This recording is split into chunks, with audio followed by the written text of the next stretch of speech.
우리가 잘 알고 있는 가장 아름다운 또 재미난 성탄의 선물 이야기가 있다면 유명한 오 헨리의 크리스마스 선물이라는 소설 내용일 것입니다. 내용을 다 잘 아시겠지만 잠깐 다시 소개해드리면, 아주 사랑하지만 매우 가난한 부부가 있어요. 근데 이제 크리스마스가 다가오니까 서로 너무 사랑하는 가운데 서로에게 선물을 주고 싶은데 문제는 너무너무 가난해, 돈이 없는 거예요. 그런데 마침 이 두 부부에게는 각자가 아주 소중하게 생각하는 것들이 하나씩 있었어요. 그 남편한테는 뭐가 있었냐? 할아버지 때부터 대대로 내려온 유물인 금시계가 있어요. 번쩍번쩍 빛나는 금시계. 이걸 정말 자랑스러워했어요. 근데 문제는 너무 돈이 없고 가난해가지고 이 시계줄이 다 흩어져 찢어졌는데, 이 시계줄을 살 돈이 없어가지고 이거를 그냥 헝겊줄 같은 거로 칭칭 메고 다녀가지고 시계를 창피해서 보질 못하는 거예요. 큰 좋은 시계가 있는데 그냥 이렇게 숨겨만 놓고 다니는 남편이 있었어요. 또 아내는 아주 머릿결이 그렇게 좋아, 3단 같은 머릿결이인 것 같아요. 너무 아름답고 그 머리가 자랑스러운데 문제는 그 아름다운 머리를 장식해줄 머리핀이 없는 거예요. 그 당시엔 이렇게 머리핀을 꽂고 다니는 게 아마 이 유행이었는지 모르겠는데 그 머리핀이 없어서 그 길고 아름다운 머리를 어떻게 이렇게 처신을 하지 못하는 그 안타까운 상황에 있었다는 거예요. 그래서 이 아내가 생각하기를, 머리야 또 잘하면 되지 않겠나, 이래가지고 이 남편의 그 금시계의 시계줄을 사주기 위해서 몰래 가가지고 자기 그 3단 같은 머리카락을 자르는 거예요. 그리고 그 머리카락을 잘라서 그걸 팔아서 남편의 자랑스러운 그 금시계를 차고 다닐 수 있게 시계줄을 정성껏 마련해서 집으로 와서 남편이 퇴근하기 기다리고 있는 거예요. 남편은 집에 그냥 못 들어가는 거예요. 사랑하는 나의 아내, 그 아름다운 머릿결을 장식해줄 머리핀을 사야겠다. 머리핀을 살 돈이 없으니까 이제 가게 가서 그 자기가 그렇게 아끼던 그 금시계, 결국 금시계를 파는 거예요. 그 금시계를 팔고 아주 정성껏 좋은 머리핀을 사가지고 각자 마음에 품은 채 아내는 남편이 오기를 기다리고 남편은 종전걸음으로 그 크리스마스 이브에 아내에게 가지요. 그래서 서로 딱 만났는데 남편이 기가 막힌 거예요. 자기가 아내가 머리를 탁, 그리고인데도 그 머리핀이 아무 소용이 없어졌어요. 근데도 아내는 밝게 웃으면서, 걱정하지 말아요, 머리는 또 자라면 되죠. 당신을 위해서 제가 이렇게 정성껏 금시계에 합당한 시계줄을 준비했어요. 그랬는데 보니까 남편은 자기의 머리핀을 사주기 위하여 그 금시계를 팔았다. 서로 망연자실하게 팔아봤지만 그 둘 사이에 오고 가 실제는 아무 소용이 없고 어떻게 인간적으로 보면 어리석어 보이는 결과를 도출한 것 같아도 그 두 부부의 순수한 사랑의 마음, 이것이 가장 아름다운 크리스마스 선물. 할렐루야. 그게 유명한 이야기인데 우리가 크리스마스 선물이라고 알고 있는 이 소설의 원제목을 알려드리겠습니다. 이 소설의 원제는 The Gift of the Magi이라고 되어 있습니다. 메이자이라는 단어는 무엇이냐? 바로 오늘 성경에 하나님이 우리에게 소개해 주시는 동방박사라는 뜻입니다. 그래서 이 오 헨리의 크리스마스 선물의 원 제목은 가장 순수하고 아름다운 사랑의 선물, 바로 동방박사의 선물이라는 뜻이에요. 오늘 본문을 통해서 우리가 이제 성탄절마다 또 이 성탄의 본문으로 제가 말씀을 전하는데, 오늘은 특별히 이 동방박사의 내용을 통하여 정말 가장 아름다운 크리스마스 선물은 무엇인지 좀 생각해보는 시간을 가지려고 합니다. 2장 1절 혹시 읽어주실 수 있는 분들 다 같이 읽겠습니다. 시작. 헤롯 왕 때 예수께서 유대 베들레헴에서 나심에 동방으로부터 박사들이 예루살렘에 이르러 말하되, 예수님과 이제 동방박사가 다 나오고 있어요. 예수님이 하나님께서 크리스마스에 죄송합니다, 우리에게 주신 최고의 선물이죠. 예, 인류 역사, 우주 역사의 가장 귀한 선물은 바로 이 예수님이에요. 예수님. 예, 좀 앞으로 가면 이렇게 나와요. 18절. 예수 그리스도의 나심은 이러하니라. 그의 어머니 마리아가 요셉과 약혼하고 동거하기 전에 성령으로 잉태된 것이 나타났다 그런 거예요. 예. 20절 뒤에 보면 또 이렇게 나와요. 내 아내 마리아 데려오기를 무서워하지 말라. 그에게 잉태된 자는 성령으로 된 것이라. 21절 화면 보겠습니다. 21절 혹시 읽어주실 수 있는 분들 한번 같이 읽을까요? 시작. 아들을 낳으리니 이름을 예수라 하라. 이는 그가 자기 백성을 그들의 죄에서 구원할 자이심이라 하니라. 할렐루야. 바로 이 예수님, 성령으로 잉태되어 우리에게 오신 예수님, 우리의 모든 죄를 사하여 주실 그 구세주 예수님이 최고의 선물인 거죠. 예. 그런데 이거는 예수 믿는 사람들은 다 그렇게 알고 믿는데, 문제는 이제 예수님을 믿지 않는 불신자들은 여기서부터 이제 크리스마스에 걸리기 시작하는 거예요. 예, 그건 무슨 어떤 위대한 한 성인이 태어난 날일 수는 있겠지만, 야, 이게 말이 되냐? 동정녀 여자가 결혼하지 않고 남편 없이 애를 낳는다는 게 이게 도저히 믿어질 수가 없는 거예요. 이게 안 믿어.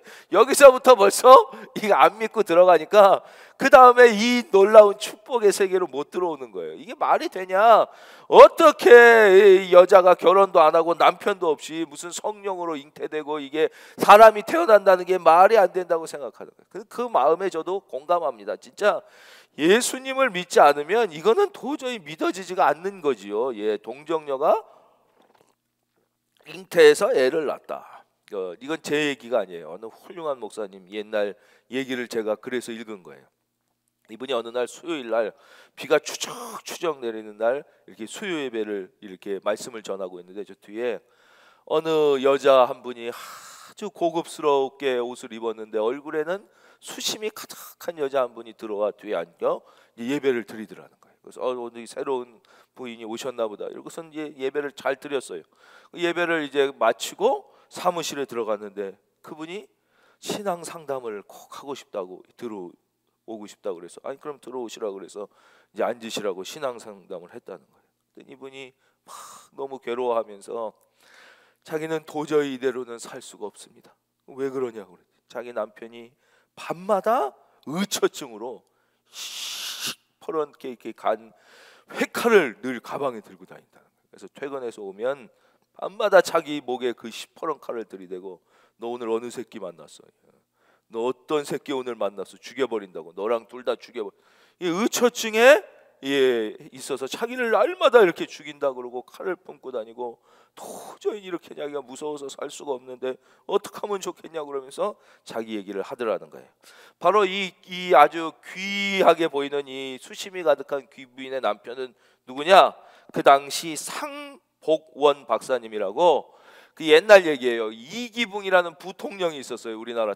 그 부통령의 주치이며 중앙대 교수를 하고 있던 사람이에요. 이 최고의 엘리트 의사예요. 이 사람은 동경대에서 생화학 박사 학위를 받고 미국으로 넘어가서 UCLA에서 의학 박사라고, 뉴욕에서 의사를 하다가 이제 이승만 정권 때 이 주치의로 이기붕 이 부통, 최고의 이 지식인이고 의사고 생화학자인데, 문제는 이분이 너무 술을 좋아하다가 어느 날 쓰러집니다. 쓰러져가지고 중풍이 와서 반신불수가 된 거예요. 한쪽을 못 쓰게 되니까 그 분노와 자격지심 막 이런 불안감이 있었던 거예요. 그래서 그 후부터 이 시칼, 이 부인은 누구였냐? 그 당시 한국은행 총재의 딸이고 엄청난 미인이었다는 거예요. 그러니까 이 마음에 막 불안감이 있으니까 했던 거예요. 그래서 이 얘기를 듣고 목사님이, 이거는 악한 영이 하는 것이니까 인간의 지혜로 해결되지 않습니다. 그러니까 예수님을 잘 믿고 이제부터 기도해야 해결할 수 있습니다. 남편도 꼭 모시고 나와서 같이 예수를 믿으십시오, 이렇게 말씀을 하고 기도를 해드렸다는 거예요. 그러니까 진짜 그 다음 주일날 보니까 이 그 상복원 박사랑 그 부인이 같이 와서 앉아 있더라는 거예요. 그래서 이렇게 말씀을 전하는데 이 상복원 박사라는 사람이 예배를 드리는 게 아니라 자기를 그렇게 막 노려보는 것 같이 이렇게 느껴지더라는 거예요. 예배가 다 끝나고 이제 두 분이 오셔서 이렇게 인사를 하려고 그랬더니 갑자기 대짜고짜 반말로 이 상복원 박사가, 너 마무개 목사, 너 설교할 때 내 마누라한테 한눈 파면 죽여버릴 거야 그러더라는 거예요. 그래서 이분이 하도 기가 막히고, 아니 저렇게 교수고 의사라는 분이 어떻게 저런 상스러운 얘기를 할 수 있는, 하도 기가 막혀가지고 무슨 말씀하시는 거냐고. 이 설교하실 할 때는 다 이렇게 성도님을 골고루 보는 거라고 그랬더니, 쓸데없는 소리 말고 내 마누라한테 한눈 팔기만 해, 내가 바로 이 회칼로 너 죽여버려, 뭐 이러더라고요. 그래서 너무 기분도 나쁘고 어이도 없고, 그래서 이분이 그랬대요. 당신 눈엔 당신 마누라만 이뻐 보이지만 내 마누라도 양귀비 못지않게 이쁘다고 걱정하지 말라고. 그리고 이제 보냈다는 거예요. 그렇게 이분이 근데 주일마다 온 거예요. 아내를 지키려고 온 거예요. 이 부인 지키려고 와가지고 이러고서 늘 앉아 있었다는 거예요. 한 6개월 정도 지났는데 이 부인은 이제 말씀의 은혜를 받은 거예요. 그리고 마음에 예수님을 영접하고 막 기쁨이 들어가고, 이제 예수님이 믿어지고 너무 행복하고 얼굴에 수심이 사라지고 찬송을 부르고 막 기쁨이 생기기 시작하는데, 문제는 남편은 전혀 변화가 없고 늘 살기 등등한 눈으로 뭐 6개월 이러고 있다가 어느 날 갑자기 들어오더라는 거예요. 들어오더니 앞에다 그 칼을 탁 놓고 너 사기 그만 쳐라 그러더라는 거예요. 목사님, 너 그런 말도 안 되는 사기 쳐서 먹고 사는 게 사내 새끼로 되냐? 막노동을 하더라도 남자답게 먹고 살아야지. 하나님이 어딨냐? 눈에 보이지도 않는 하나님이. 그리고 이 세상에 내가 의사고 내가 생화학자인데 어떻게 남자 없이 애가 태어나냐? 그 예수라는 게 무슨 여자가 혼자 애를 낳았다는 게, 이게 말도 안 되는 소리로 사기를 쳐가지고 사람들을 속여갖고 먹고 사는 게 그게 사내 자식으로 할 짓이냐? 내가 6개월 동안 딱 보니까 당신이 대가리는 그렇게 나쁘지 않은 것 같은데 뭔 짓을 해도 정직하게 일해서 먹고 살 수 있으니까 내가 직업을 소개시켜 줄 테니까 이런 사기치는 짓 그만하라고 그러더라고요. 목사님이 너무 참 기가 막히고 어이가 없어가지고 무슨 말씀하시는 거냐고 이러고는 이제 돌려보냈지만 본인도 너무 속상하고 이럴 수가 있나 그랬다는 거예요. 그리고는 이제 마침 크리스마스가 된 거예요. 오늘처럼 크리스마스가 돼가지고, 크리스마스가 되니까 당연히 동정녀가 성령으로 잉태되어 우리 주님이 오신 말씀을 해야 돼서 아예 말씀을 전하시면서도 생각했다. 야, 또 저 상 박사가 날 미친놈이라고 그러겠구나. 또 사기친다고 또 그러겠구나 생각하면서 말씀을 쭉 전하고 있는데 갑자기 그 상복음 박사가 설교 중간에 손수건을 꺼내더니 계속 눈물을 이렇게 툭툭툭툭툭툭툭툭툭툭툭 닦더래요. 그래서 속으로 이렇게 생각했대요. 아, 저 사람이 또 부부싸움 했나 보다. 왜냐면 이 사람이 부인이랑 싸우기만 하면은 자기 분에 못 이겨서 그렇게 우는 습관이 있다는 걸 알고 있어서 그냥 그렇게 생각했대요. 이 사람이 또 자기 부인이랑 싸웠나 보다 이렇게 생각했는데, 예배가 딱 끝났는데 상복원 박사가 자기를 만나자고 찾아오더니 나 오늘 큰일 났어 그러더래요. 아니 왜 그러십니까 그랬더니 당신이 나를 울렸잖아. 아니 제가 언제 울렸어요? 당신이 예수님이 동정녀 마리아의 몸에 나셔서 우리의 죄를 대신 지시려고 오셨다고 오늘 설교하는데, 내가 6개월 동안 계속 설교를 들으면서 뇌가 이상해졌어. 정실 분열에 걸린 거야 이게. 갑자기 마음이 뜨거워지더니 눈물이 나기 시작하는데 걷잡을 수가 없어진 거야. 다 너 때문이야. 너 책임져 그러더래요. 그래서 아, 예, 알겠습니다. 제가 책임져 드리겠습니다. 그 정신분열증에는 빡 직방으로 낫는 약이 있는데 제가 소개해 드리겠습니다. 그것은 바로 구약과 신약, 하나님의 말씀 성경이니까 오늘부터 다 못 읽으시겠으면 신약이라도 마태복음부터 요한계시록까지라도 한번 다 읽으십시오. 근데 이분이 학자니까 그 얘기를 듣고 성경을 그날부터 읽기 시작한 거예요. 그러니까 순수한 분이었던 거예요. 그러더니 성경을 다 읽은 날 자기 집으로, 삼각산 밑에 아주 대저택이었대요. 그걸로 목사님을 초대하더니 목사님, 그때부터 말이 바뀌는 거예요. 목사님 말씀해 주신 대로 성경을 다 읽었습니다. 그러더래요. 그래서 웃으면서 그랬대요. 아니 성경을 다 읽고 나니까 어떻습니까? 그랬더니 우리 예수님께서 성령으로 잉태되어 동정녀의 몸으로 나를 구원하기 위하여 이 땅에 오신 것이 분명합니다. 그러더라는 거예요. 그래서 막 웃고, 그분이 그날부터 이제 교회 청소를 하시고 너무 두 부부가 신앙생활을 잘하던 어느 날 이분이 또 막 화가 나서 막 찾아오셨대요. 그래서 왜 그러냐 그랬더니 이 교수 돌대가리들이 돌대가리 주제에 날 보고 무식하다고 그러면서 막 또 씩씩대더래요. 그래서 왜 그러냐 그랬더니 내가 오늘 점심 먹다가 동료 교수한테 예수님을 믿으라고 이렇게 전도를 했더니 이 교수들이 아니 당신은 어떻게 학자가 돼가지고 그런 말도 안 되는 어떻게 동정녀에서 남편도 없이 사람이 태어났다는 그런 말도 안 되는 얘기를 믿냐고, 그럼 무식한 소리를 나보고 교수 보고 믿으라는 얘기냐고 이러면서 자기가 그 얘기를 듣고 너무 화가 났다고. 이게 무식하고 돌대가리들이라서 지금의 생화학으로도 양서류 같은 경우는요, 전 잘 모르는데 그 암컷이 알만 베고 있을 때 전기로 자극을 어떤 이 조건 안에서 주면 수컷이 없이도 알이 부화가 돼가지고 새끼가 태어난답니다.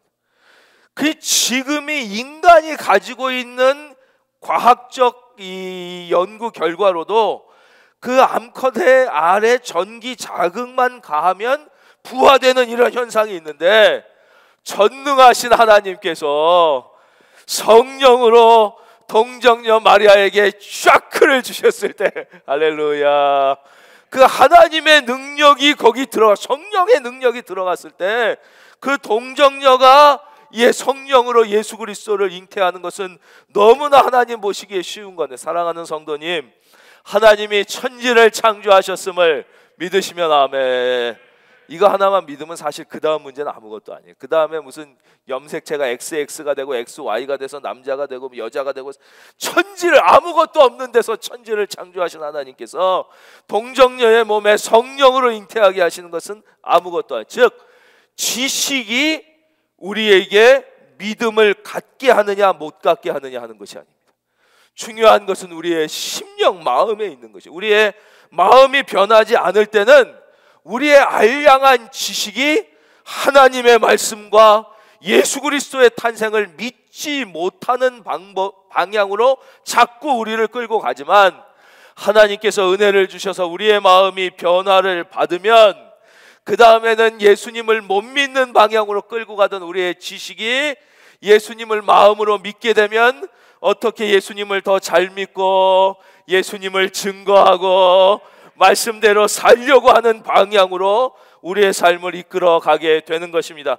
이 성탄의 계절에 다른 것이 아니라 우리의 마음의 변화가 있기를, 그 변화받은 마음에 새로운 확신이 있기를 주님의 이름으로 축원합니다. 바로 이 예수님이라는 이 엄청난 선물 앞에 우리는 오늘 세 종류의 반응을 발견하게 돼요. 첫째는 헤롯 왕의 반응이에요. 헤롯 왕 때 2장 1절에 이렇게 나오잖아요. 그리고 이 사람은 이렇게 얘기해요. 7절, 이에 헤롯이 가만히 박사들을 불러 별이 나타난 때를 자세히 묻고 베들레헴으로 보내며 이르되, 가서 아기에 대하여 자세히 알아보고 찾거든 내게 고하여 나도 가서 그에게 경배하게 하라. 그래서 이 절을 봐주십시오. 이거는 경배하려고 그런 게 아니죠. 이건 뭐 유치원생도 다 알아요. 찾아서 죽이려고 그런 거예요. 헤롯은 대단히 아주 권력의 집착을 넘어서 미쳤던 권력의 광인이라고 할 수 있는 사람이에요. 이 사람은 왕 권력을 차지하기 위해서 어떻게 했냐면, 그 당시에 힘 있는 공주랑 결혼해서 이 권력을 차지하려고 자기의 3살 난 아들과 아내까지도 가차없이 버려버리고 이 공주에게 새 장가를 갔더니, 생각해 보십시오. 자기의 아내뿐만 아니라 3살 된 애까지도, 아들까지도 버리면서 이 권력, 지금으로 보면 세상에 대한 욕망과 욕심으로 미쳐 있었던 거예요. 그러니까 예수님이 왕으로 나셨다니까 이거 죽여버리려고 그 저기와 분노에 차있어요. 이 성탄의 계절에 대단히 안타깝지만 이 성탄, 예수님에 대하여 이렇게 헤롯 왕처럼 저기와 분노에 가득 차 있는 사람들이 있습니다.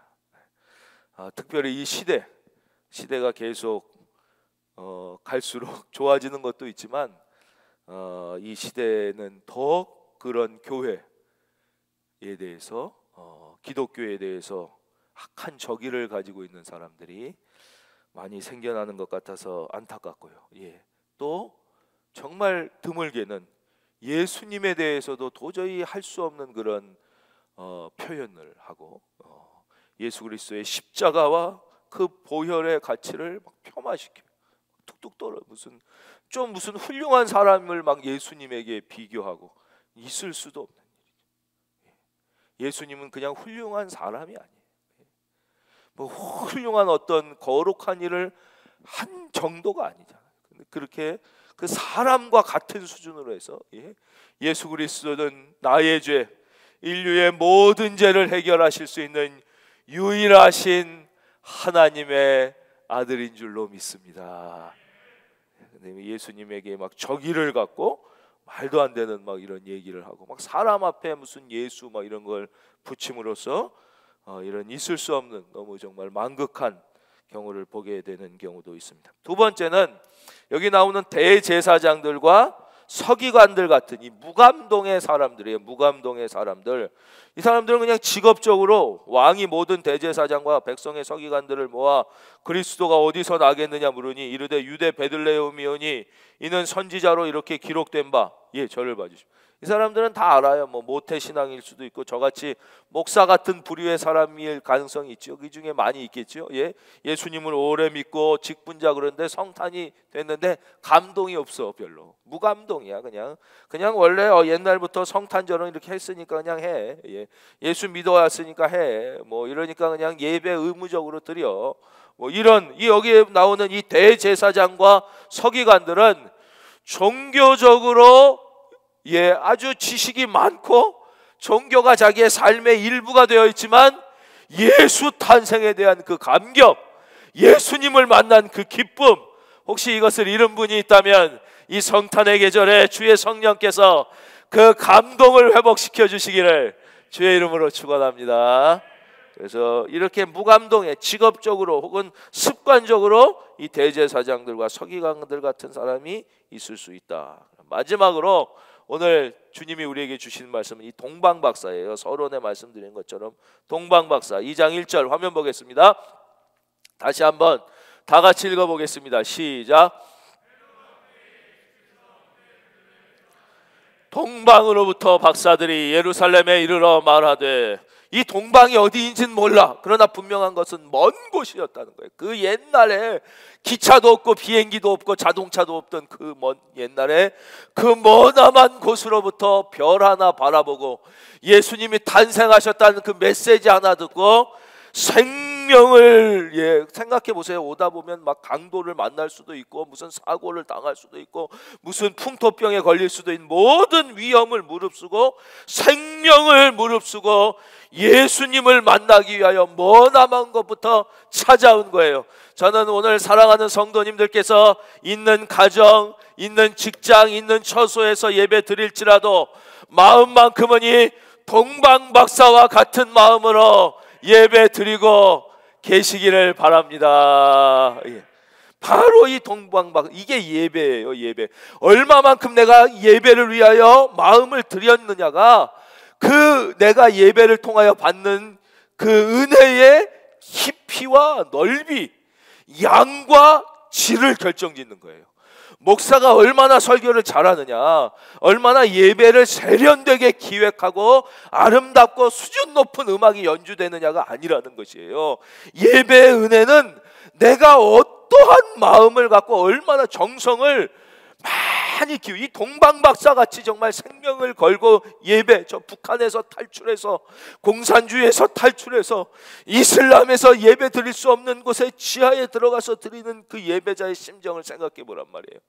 즉 예배의 그 은혜는 다 다르게 받는데 그것은 목사나 예배의 기획에 있는 것이 아니라 내가 얼마나 정성을 다하여 예배 드리냐가 바로 내가 받는 은혜의 깊이와 넓이, 양과 질을, 여러분 은혜만큼은 1등 되시기를, 깊고 넓은 은혜 받으시기를 주의 이름으로 축원합니다. 두 번째, 이 동방박사들은 가장 정성을 다해 예물을 바쳤어요. 그냥 온 게 아니에요. 보십시오. 그 보배합을 열었어요. 11절, 집에 들어가 아기와 그의 어머니 마리아가 함께 있는 것을 보고 엎드려 아기께 경배하고 보배합을 열어 황금과 유향과 모략을 예물로 드리니라. 덜 중요한 거 먼저 말씀드릴게요. 황금은 무슨 뜻이냐? 예수님의 왕 되신, 왕의 왕 되심을 표현하는 정성껏 준비한. 유향은 예수님의 하나님 되심을 증거하는 거예요. 그냥 그 정도만 아셔도 돼요. 모략은 예수님의 십자가의 죽으심, 이게 시신에 바르는 약이래요. 그러니까 예수님이 우리 죄를 위하여 이제 돌아가실 것, 예수님의 인성, 우리를 위하여 죽으시는 것을 이제 예비한 거예요. 근데 어떤 예물을 드렸느냐가 더 중요한 게 아니에요. 이 의미가 중요한 거예요. 즉 하나님이 기뻐하시는 예물을 드리는 것이 예배라는 거예요. 예배는 반드시 예물이 있어요. 그러면 하나님이 제일 기뻐하시는 예물은 무엇인가? 로마서 12장 1절 제가 읽어드리겠습니다. 로마서 12장 1절. 그러므로 형제들아, 내가 하나님의 모든 자비하심으로 너희를 권하노니 너희 몸을, 따라하겠습니다, 나의 몸을 하나님이 기뻐하시는 거룩한 산 제물로 드리라. 이는 너희가 드릴 영적 예배니라. 그래서 이것이 하나님이 제일 기뻐하시는 예물이라는 거예요. 예. 내 몸을 드리는 그런 마음인 거죠. 내 몸을. 우리가 이거보다 더 중요한 게 어디 있겠어요? 구약에서는 시편에서 뭐라고 말씀하시냐, 같은 뜻인데 표현이 달라요. 하나님이 원하시는 제사는 너희의 상한 심령이라. 이 마음을 드리는 거예요. 마음을. 이 동방 박사들은 생명을 바쳐서 황금과 유향과 모략, 자기들의 제일 소중한 것을 주님께 기쁘게 드리는 거예요. 그래서 여러분의 모든 예배에는 반드시 예물이 있어야 돼요. 여러분 마음을 바치는 예물, 여러분의 몸을 바치는 예물이 있기를 바랍니다. 이 예물이 요즘에 이제 헌금으로 많이 표현되는데, 헌금은 다시 한번 말씀드리지만 그 물질의 양에 많고 적음에 전혀 가치가 있는 것이 아니에요.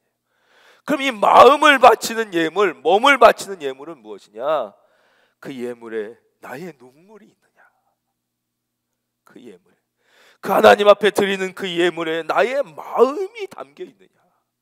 혹시 내가 조금이라도 인간적인 마음을 가지고, 혹시 남과 비교하거나 혹시 조금이라도 아까워하는 마음을 가지고 있지 않나? 그거는 하나님이 원하시는 그 예물, 상한 심령, 우리의 몸이 아니라 그 속에 우리의 눈물이 있고 우리의 심령이 들어있는 것. 마지막 예배의 완성은 순종입니다. 12절. 그들은 꿈에 헤롯에게로 돌아가지 말라 지시하심을 받아 다른 길로 고국에 돌아가니라. 그래서 예배의 완성은 무엇이냐? 하나님 앞에 믿음의 완성은 순종이에요. 순종. 그 당시에 헤롯 대왕, 제일 무시무시한 절대 권력자가 끝나고 다시 와라 그랬지만 꿈에 하나님께서 다른 길로 가라, 글로 가지 말라. 그러니까 왕의 권력자의 말이 아니라 하나님의 말씀에 순종해서, 할렐루야. 그래서 이제 신앙생활의 마지막 완성은 바로 이 순종으로 나타나는 거예요. 순종. 다른 게 아니라 이 믿음의 인격의 완성은 마지막 어떻게 나타나요? 순종으로 나타나는 거예요. 순종. 다른 게 아니에요. 참 요즘 같은 시대에 자기 주장이 강해야 되는 시대에 순종 같으면 하면 너무 바보 같아 보여요. 그러나 은혜 받은 자는 이 순종. 그래서 그분은 겉에 볼 때는 좀 약해 보이고 뭐 바보 같아 보이고 저런 걸 어떻게 자존심도 없나, 어떻게 저렇게 다 하는가 싶지만 그분의 순종에는 감동이 있습니다. 감동. 그 순종하는 모습에 감동이 있는 거예요. 그래서 그분은 우리가 알지 못하는 주의 능력이 그분에게 있고 그 삶 가운데 하나님의 능력이 나타나 보여주는 거예요. 바로 동방 박사의 이 주님께 드렸던 그 마음, 그 예배 가운데 우리가 배워야 되는 마지막 자세는 순종입니다. 성탄절, 우리 사랑하는 성도님, 주님이 오신 이 기쁨을 마음속에, 참 이번 성탄절은 우리에게 주시는 각별한 의미가 있어요. 왜냐? 진짜 예수님 말고는 아무것도 기뻐할 수 없는 상황이에요. 지금은 뭐 모여 놀 수, 옛날에는 성탄절 핑계로 막 모여서 우리끼리 놀고 사람끼리 먹고 마시고 오히려 이러면서 진짜 성탄의 의미가 퇴색됐었는데, 진짜 이 코로나 팬데믹이 우리에게 준 귀한 영적 유익이 무엇인가 생각한다면 이번 성탄절은 진짜 우리가 기뻐해야 되는 최고의 선물이신 예수님 말고는 아무것도 기뻐할 게 없는 상황 속에서 성탄절을 맞이했다. 이게 어쩌면 우리에게 영적으로 더 큰 은혜인지 모릅니다. 정말 예수님 때문에 마음에 소망과 기쁨이 가득한 성탄이 다 되시기를 예수님의 이름으로 축원드립니다.